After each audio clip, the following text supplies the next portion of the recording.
Assalamualaikum warahmatullahi ta'ala wabarakatuh.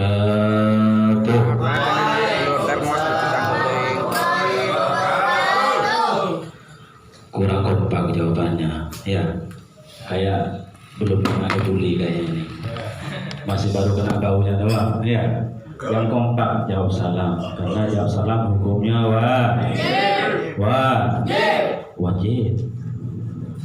Kami ulangi, assalamualaikum warahmatullahi ta'ala wabarakatuh. Waalaikumsalam warahmatullahi wabarakatuh. Saya doain yang kompak jawab salamnya, yang semangat jawab salamnya, yang ikhlas jawab salamnya. Mudah-mudahan hidupnya sukses dunia akhirat. Dan nanti kalau dapat jodoh yang solihah, yang gelis, yang bahenol, yang tajir, yang kaya, yang tajir, yang tinggi, yang langsing, yang kuning atau putih, kuning langsep kulitnya. Ya. Mudah-mudahan barokah salam kami muliakan Abah Haji Abdul Rahman. Kita doakan mudah-mudahan beliau dipanjangkan umur fi taatillah, selalu diberikan kesehatan, diangkat derajatnya oleh Allah Subhanahu wa taala. Beliau kelak di akhirat dikumpulkan bersama Rasulullah SAW, dan anak cucunya, keturunannya jadi anak yang soleh dan soleha, yang alim, yang alamah, yang ahli ibadah fi taatillah. Ustaz Saiful yang kami muliakan, jawab salamnya mudah-mudahan barokah salam kita semua diakui menjadi umat Nabi Muhammad SAW. Kami ulangi, assalamualaikum warahmatullahi ta'ala wabarakatuh. Waalaikumsalam warahmatullahi wabarakatuh. Alhamdulillah wa syukurillah ala nikmatillah. Innal hamdalillah nahmaduhu wa nasta'inuhu wa nastaghfiruh wa na'udzu billahi min shururi anfusina wa min sayyiati a'malina. May yahdihillahu fala mudilla lahu wa may yudlilhu fala hadiya lahu. Asyhadu an la ilaha illallah wahdahu la syarika lahu, iyyahu na'budu wa iyyahu nasta'in. Wa asyhadu anna sayyidana Muhammadan 'abduhu wa rasuluh. Sayyidina Muhammadin alladzi mab'utsu ila jami'il muslimin wal muslimat. Hadratul mukarramin, para alim, para ulama, bil khusus kepada sahibul hajah Ustaz Saiful, Abah Haji Abdul Rahman, Habib Jindan, Ustaz Said, Habib Husain, yang kami muliakan dan yang kami hormati. Mudah-mudahan semuanya yang hadir kami tidak bisa sebutkan satu persatu, dan mudah-mudahan semuanya dalam naungan Allah Subhanahu wa taala. Dan semoga hadirnya kita semua di sini dicatat sebagai amal-amal soleh. Dan semoga rahmat Allah turun di malam ini dengan penuh dengan keberkahan, sehingga kita semua ditakdirkan oleh Allah menjadi orang yang sa'idun fid dunya wa sa'idun fil akhirah. Amin ya rabbal alamin. Dan para tokoh masyarakat, para pejabat baik sipil maupun abri, baik aparat, ya, yang punya pangkat, yang rumahnya bertingkat, mobilnya mengkilat, fa insyaallah istrinya juga 4. Amin ya rabbal alamin. Kita doakan juga Mas Rafli, mudah-mudahan dijadikan selalu dalam naungan Allah Subhanahu wa taala, diberikan keistiqomahan oleh Allah di dalam meraih rahmat Allah, ampunan Allah Subhanahu wa taala. Ini kampung apa namanya ini? Ustaz Saiful. Babakan Madang. Cikias. Babakan ya. Kalau babakan ini babakan babak pertama, babak kedua gitu ya. Nah, mudah-mudahan babakan ini menjadi babakan nanti antrian pertama masuk surga. Di bawah naungan bendera Rasulullah Sallallahu Alaihi Wasallam. Alhamdulillah wa syukurillah para hadirin, Wal hadirat, yang hadiratnya nggak ketahuan di sana. Di dapur ya, kita doakan yang masak mudah-mudahan dibalas oleh Allah Subhanahu wa taala dengan surganya Allah, bisa berkumpul dengan istri Rasulullah Siti Khadijah, Siti Aisyah, berkumpul dengan putri Nabi tercinta yaitu Siti Fatimah Al-Batul, yaitu Siti Fatimah Az-Zahra Al-Batul binti Nabi Muhammad sallallahu alaihi wasallam.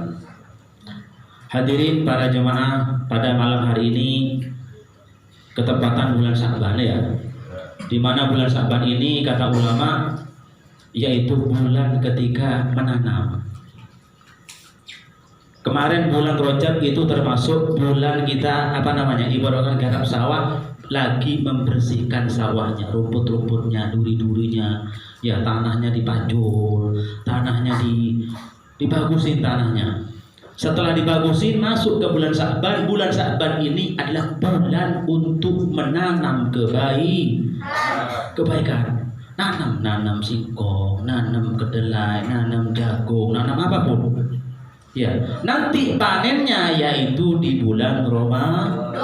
Lah kalau sekarang ini gak nanam, gak bisa panen kita. Iya. Tanam kebaikan sekarang ini. Mulai dari bulan Rajab kemarin sudah bersihkan sawah kita, kejelekan kita, hati kita dibersihkan, sifat sombong, sifat riya, sifat hasud, sifat takabur dibuangkan, lalu diisi dengan baca Quran, perbanyak baca sholawat, perbanyak zikrullah, perbanyak mengingat mati. Tapi jangan sampai ingat mati gak makan-makan, kata Ustaz. Bukan seperti itu. Ingat mati itu semakin tawadhu kepada, semakin rendah, semakin takut kepada Allah. Tanam kebaikan. Sebelum bulan Ramadan, silaturahim. Silaturahim ini ada dua, ada silaturahim kepada yang hidup, kepada orang tua, kepada sanak famili. Silaturahim apa? Ziarah kubur kepada makam-makam wali.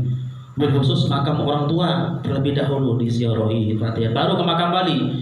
Ini banyak orang ke makam wali sampai wali Songo, kuburan bapak ibunya nggak pernah diziarahi. Keliru ini. Ya, jadi ziarah, isi, tanam kebaikan. Tanam dengan silaturahim, tanam dengan sedekah, tanam dengan menolong orang, at-ta'awun 'alal birri wat taqwa, maka nanti akan berikan panen yang subur, lebat buahnya, dibuka oleh Allah panennya yaitu di bulan Ramadan. Bisa-bisa di bulan Ramadan bisa bertemu dengan bulan yang tidak ada tandingannya, malam yang paling mulia yaitu malam Lailatul Qadar. Maka ulama, barang siapa dari bulan Rajab tidak putus baca Al-Quran 1 juz sehari, maka orang itu dijamin akan bertemu dengan malam Lailatul Qadar. Mulai bulan Rajab, malam Rajab baca Al-Quran 1 juz, gak putus sampai bulan Ramadan, maka orang tersebut dijamin akan bertemu dengan malam Lailatul Qadar. Kira-kira udah baca juz berapa? Apa juz amukan? Apa juz jambu? Ya, baca juz surah Al-Baqarah juz 1 sampai 30. Baca mulai sekarang, ada kesempatan nih. Kata Pak Ustaz tadi mulai dari bulan Rajab. Kalau sudah belum Rajab gak baca, sekarang ini mulai baca. Biasa ada juz hatamin seminggu hatam sendiri, tebut bacanya. Hatam malam baca Al-Quran, siang baca Al-Quran. Untuk apa? Untuk menanam kebaikan di bulan Sya'ban, panen biar kita punya apa? Biar kita agak iri nanti, biar kita agak ngenes. Orang lagi panen semangka, panen ini, kita agak punya tanam-tanaman. Coba kita di rumah orang ada buah rambutannya, ada buah kelengkengnya. Di rumah kita gak ada, gak pernah nanam. Maka di saat tetangga kita panen, pasti kita ngiler. Manis teh, lebat ingin dikasih. Ya, tapi kalau masalah panen masalah akhirat tidak bisa diberikan kepada orang yang tidak pernah menanam ketika di bulan Rajab, di bulan Sya'ban. Maka kalau kita masih ini sempatkan, masih ada waktu, kurang 26 lagi bulan Ramadan akan tiba. Persiapkan diri kita, asah hati kita untuk ditanam kebaikan agar supaya kita mendapatkan panen subur yaitu di bulan Ramadan. Berkah bulan Ramadan itu. Agar apa? Agar di bulan Ramadan tersebut kita mendapatkan ampunan Allah, maghfirah Allah Subhanahu. Makanya kata ulama, barang siapa di bulan Ramadan tidak mendapatkan ampunan, rahmah, hidayah, jangan harap di bulan yang lain mendapatkan ampunan Allah Subhanahu wa taala. Kalau di bulan Ramadan tidak bisa meraih ampunan Allah, taufik Allah Allah, hidayah Allah. Jangan harap di bulan lain untuk mendapatkan maghfirah Allah Subhanahu wa taala. Oleh karena itu, mumpung kita ada kesempatan memperbanyak amal-amal soleh, minimal baca Al-Quran dan sholawat istighfar.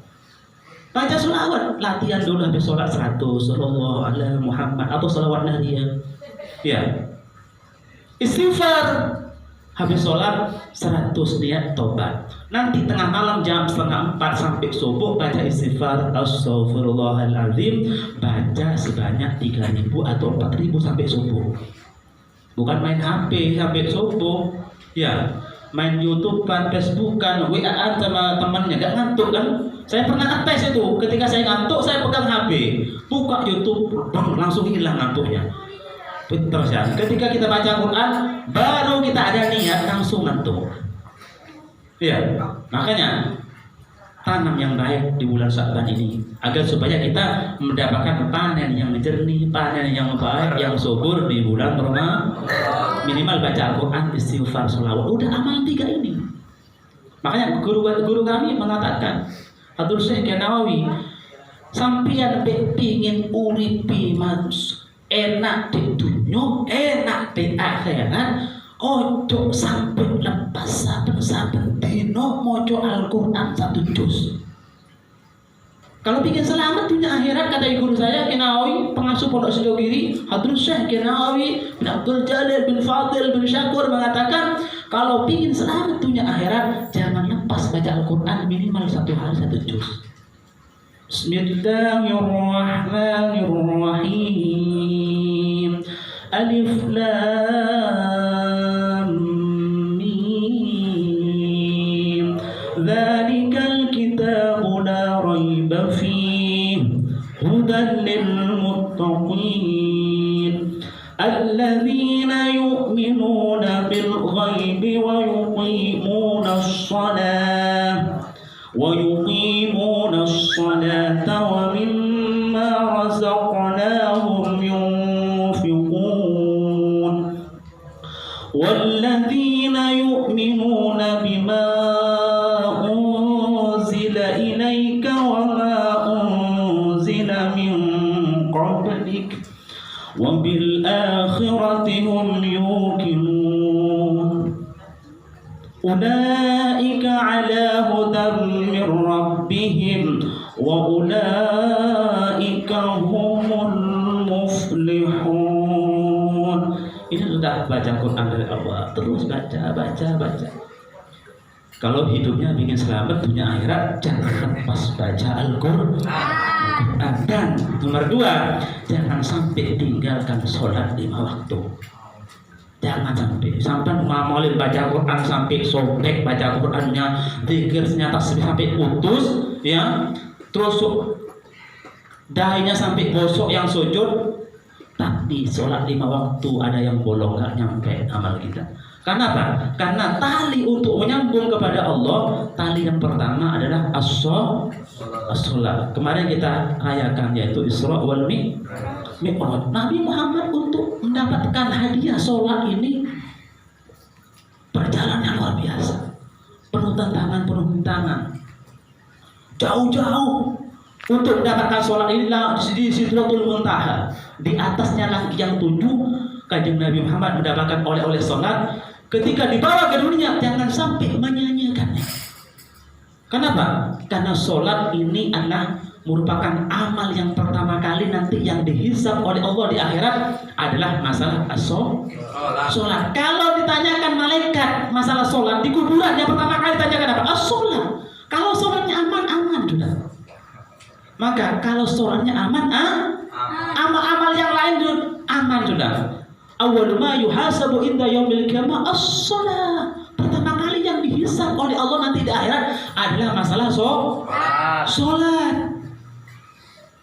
Di mana Nabi Muhammad SAW untuk mendapatkan hadiah sholat ini, beliau diisrakan oleh Allah Subhanahu wa taala sebagaimana di surat Al-Isra, Subhanalladzi asra bi'abdihi lailan minal masjidil haram ila al-masjidil aqsa alladzi barakna hawlahu linuriyahu min ayatina.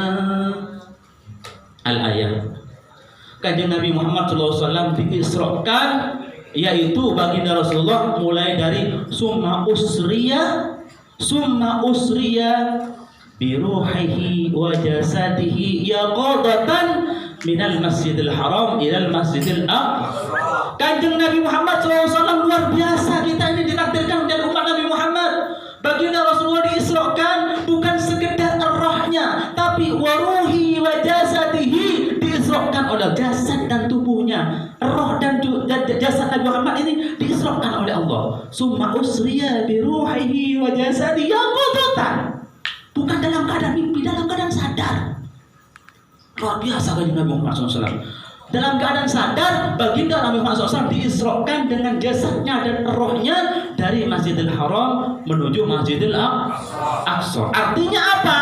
Kalau kita ingin hidupnya bahagia, ingin nyambung kepada Allah, jangan tinggalkan masjid, jangan tinggalkan sholat. Kenapa? Nabi Muhammad sebelum naik kepada Allah, Nabi Muhammad tidak lepas dengan Masjidil Haram. Lalu masjid lagi, Masjidil Aqsa fi maharidil Qudiyah, di mana pelataran yang ada di Masjid Aqsa itu sangat mulia, sangat suci. Maka sampai sekarang ini Masjid Aqsa ingin direbut oleh orang Yahudi, padahal simbol Islam itu termasuk Masjidil Aqsa. Kanjeng Nabi Muhammad sebelum dipindah ke Ka'bah, Kanjeng Nabi Muhammad SAW dengan umatnya menghadap sholat, yaitu menghadap kiblat kepada Masjidil Aqsa. Nah, ketika Nabi Muhammad SAW, pelajaran yang pertama adalah apa? Ketika kita ingin dekat dengan Allah Subhanahu wa Ta'ala, ingin nyampe kepada Allah, jangan tinggalkan masjid. Bahkan kata Muhammad SAW, barang siapa di antara orang laki yang hatinya mu'allaq dengan masjid, senang dengan masjid, senang hadir ke masjid, senang majlis taklim, senang sholat berjamaah, maka orang tersebut adalah jelas penghuni surga. Tapi bukan senang doang, bagus masjidnya, selfie, bukan. Datang masuk iktikaf. Kalau iktikaf itu yang lebih sempurna, Rabbi firli dzunubi waftahli abwaab rabbi waftahli abwaab rahmatik. Ada Rabbi firli dzunubi, ya Allah ampuni dosa kami, waftahli, dan bukakan bagi kami pintu-pintu masuk sholat tahiyatul masjid, usul sunatan tahiyatul masjid, rakaatin Allahu akbar. Habis itu doa zikir. Ada masjid lagi, mampir lagi. Ya, karena di antaranya para wali-wali Allah, termasuk wali kutub seperti halnya Habib Abdullah bin Ali Al-Haddad. Beliau ini senang sholat di masjid, mencari sholat artinya mengerjakan sholat sunat di masjid sebanyak 27 kali masjid. Dan satu masjidnya itu beliau 200 kali rakaat sholat sunat. Kira-kira mampu kita sholat masjid di sini 200 rakaat, pergi lagi ke masjid Natur 200 rakaat, pergi lagi ke musola 200 rakaat. Berapa masjid berapa? Pergi ke masjid As-Sa'adah 200 rakaat. 27 ini pergi ke Bogor Kempang. Luar biasa. Makanya beliau dicintai oleh Allah Subhanahu wa Ta'ala.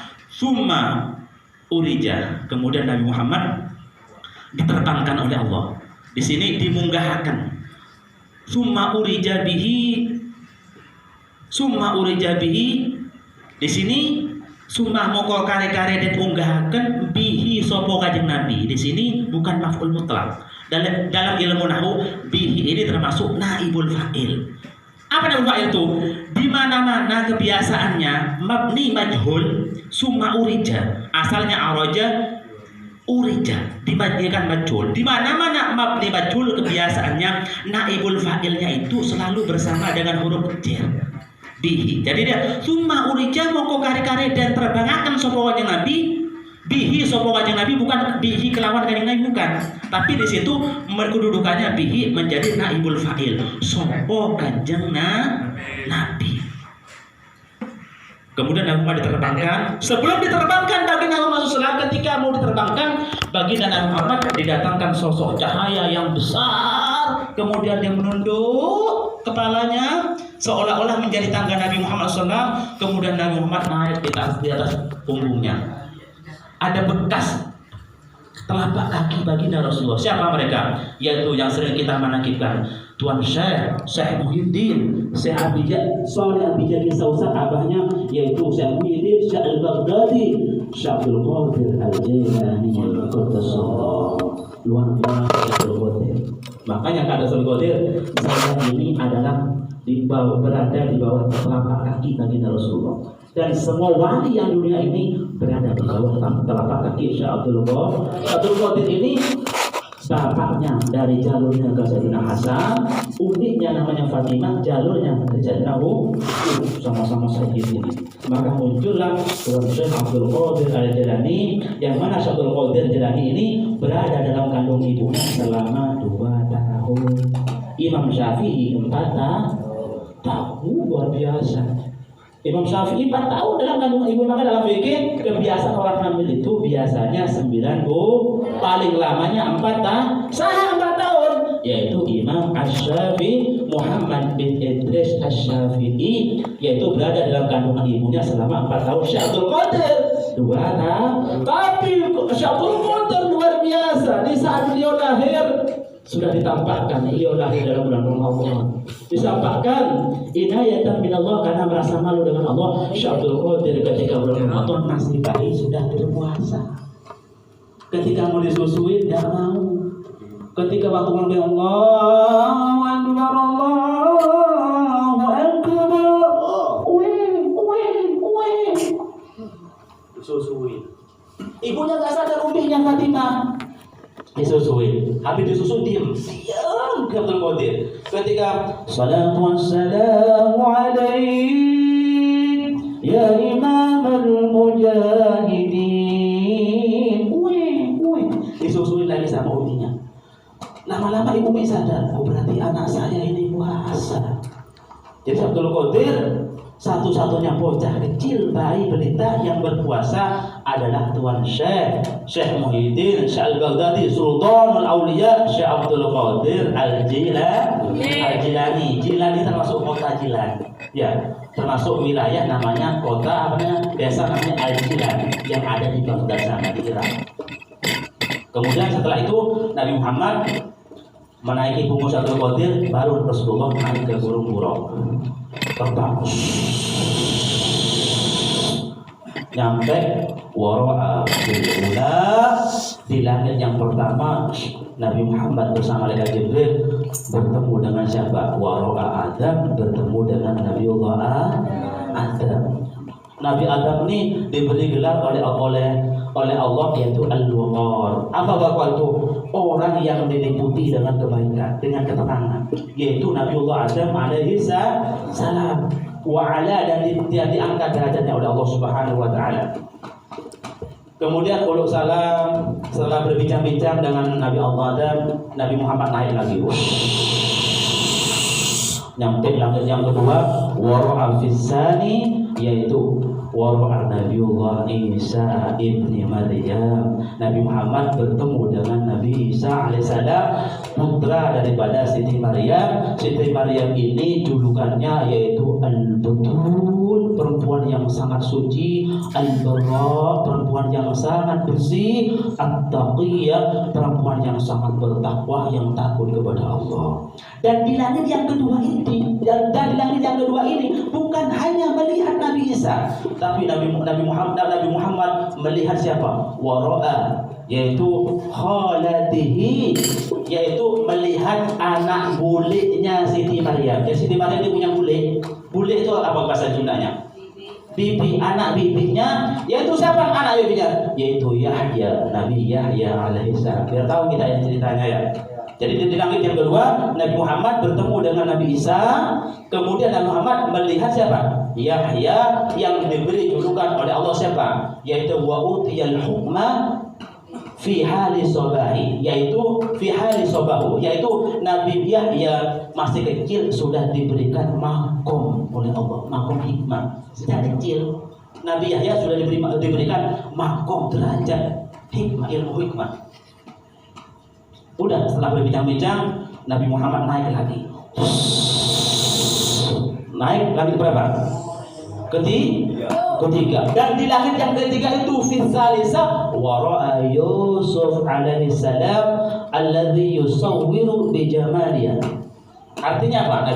Nabi Yusuf yang terkenal dengan ketampanan. Tapi Nabi Yusuf, Nabi yang paling tampan. Ada Nabi yang lebih tampan lagi, yaitu baginda Rasulullah Sallallahu Alaihi Wasallam. Ibaratkan gula, Nabi Muhammad ini sekilo, Nabi Yusuf setengah kilonya. Ya, seperempat ya. Seperempatnya dikasih Siti Khadijah dan seperempatnya ditabur seluruh dunia, termasuk kita ini ya. Gak masuk ada cahaya sama sekali, hitam-hitam semua ya. Ya.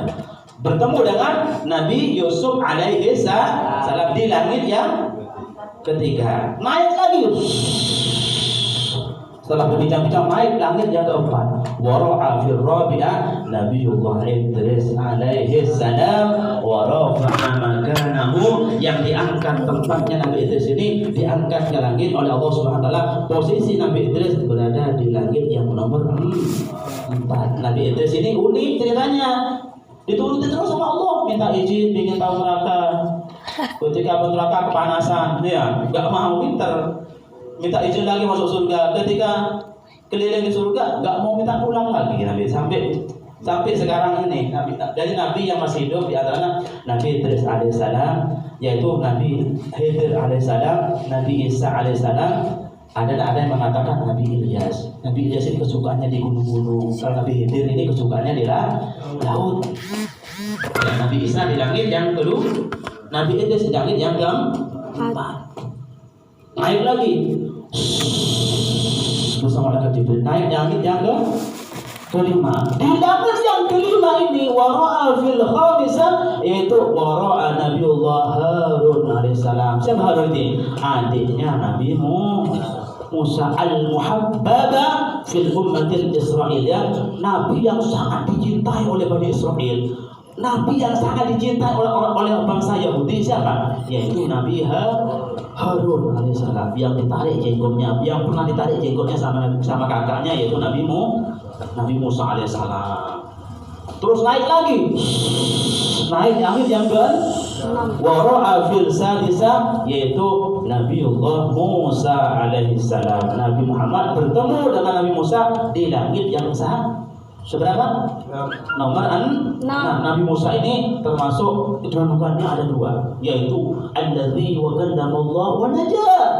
Nabi Musa ini adalah Nabi yang dapat berbicara dengan Allah dan dapat berbisikan dengan najah, arti berbisik-bisikan dengan Allah. Jadi Nabi Musa kalau minta itu naon abdi ya Allah, punten abdi, langsung ngomong-ngomongan sama Allah atau bisik-bisikan sama Allah. Alladzi wa kallamallah wa najah. Nabi Musa ini bisa berbicara dengan Allah dan dapat bisik-bisikan dengan Allah. Kalau kita kan bisik-bisikan di HP, naon teh udah bedaan bedokan gitu. Tapi Nabi Musa SAW dapat berbicara dengan Allah, dapat berbisik-bisikan dengan siapa?